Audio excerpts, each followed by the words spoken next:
ধিঙত যি কাণ্ড হৈছিল, দুজনে নাগালেণ্ডৰ পৰা আত্মসমৰ্পণ কৰিলে আৰু এজনে আৰক্ষীৰ জিম্মাৰ পৰা হেণ্ডকাফসহ পলাই যাওঁতে পানীত পৰি মৃত্যু হ'ল বুলি অসম আৰক্ষীয়ে ঘোষণা কৰিছিল। এতিয়া প্ৰশ্নটো হ'ল, যোৱাকালি এটা গুৱাহাটী হাইকোৰ্টত কেছ হৈছে আৰু অসম চৰকাৰৰ গৃহ বিভাগ আৰক্ষী সঞ্চালক প্ৰধানক নটিচ দিছে গুৱাহাটী হাইকোৰ্টে। যেতিয়া যিজন মৃত হ'ল তেওঁৰ পিতৃয়ে দাবী কৰিছে যে তেওঁৰ পুত্ৰ আৰু ধিং আৰক্ষীয়ে চাৰ্কুলেট কৰা ফটোখনত যিজন তপস্যুৰ সেই দুইজন একে ব্যক্তি নহয়। যদি এনেকুৱা হ'বলৈ হয় তেতিয়াহ'লে আমি ভাবোঁ আৰক্ষীৰ দায়বদ্ধতা, আৰক্ষীৰ নিৰপেক্ষতা আৰু ওপৰৰ পৰা হেঁচা দিয়াৰ বাবে যিটো হিন্দীত কয় যৎনমী পদ চাদি, তেনেকুৱা মানে তাৎক্ষণিকভাৱে যিটো DGP মহোদয়ে মাজে মাজে টুইট কৰি থাকে যে এইবিলাকৰে এই কুফল বুলি ভাবিবলৈ মই বাধ্য হ'ম।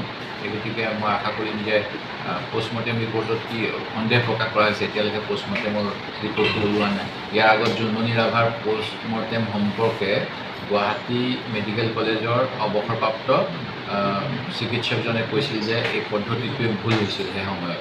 আৰু কিমান এটা হাই প্ৰফাইল কেছ, যিটোত জোনমণি ৰাভাই কি কয় আপোনাৰ বিদেশী মুদ্ৰা বা নকল ভাৰতীয় মুদ্ৰা, নকল সোণ এইবিলাক গোচৰত তদন্ত কৰিছিল আৰু তেওঁৰ মৃত্যুটো সন্দেহৰ আৱৰ্তত ৰৈ গ'ল। CBIও তাৰ সঠিক কিবা দিব পাৰিলে বুলি বহুতেই সন্দেহ কৰে। সেই গতিকে যি সময়ত গুৱাহাটী উচ্চ ন্যায়ালয়ে ৰিজেক্ট কৰাৰ পিছত সুপ্ৰিম কোৰ্টে অসম চৰকাৰক এক্সট্ৰা জুডিচিয়েল কিলিঙৰ বিষয়ে নটিচ দি আছে, সেই সময়ত যোৱাকালি আৰু বিটিআৰৰ এখন জিলাত এনেকৈ আৰক্ষী জিম্মাত এজনৰ মৃত্যুৰ কথা ওলাইছে, এই পুখুৰীত পৰি এজনৰ মৃত্যুৰ কথা ওলাইছে।